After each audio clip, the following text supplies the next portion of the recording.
જય દ્વારકાધીશ મારા કલેજા, કેમ છો બધા મજામાં? તો અત્યારે આપણે આવી ગયા છે ખેતરમાં અને આ છે આપણું જીરું. જો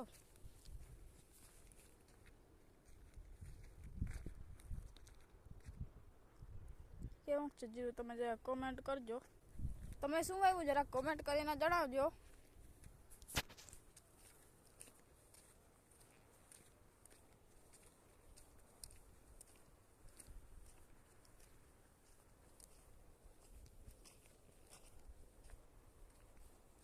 અને આ માટલું શા માટે રાખ્યું ને તમે જરા કોમેન્ટ કરજો.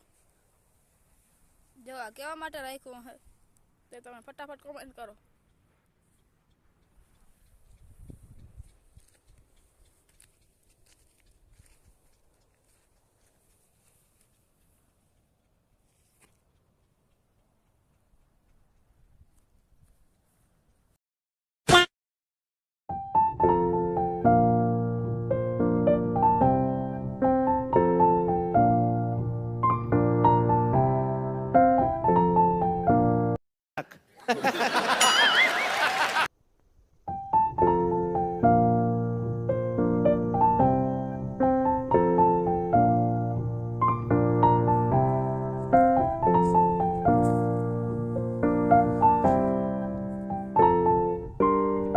જો તમને અમારા વિડીયોમાં મજા આવી તો અમારી ચેનલને લાઈક કરો, શેર કરો અને સબસ્ક્રાઈબ કરો. તો મળીશું એક નવા મિની બ્લોગ વિડીયોની અંદર. ત્યાં સુધી જય દ્વારકાધીશ.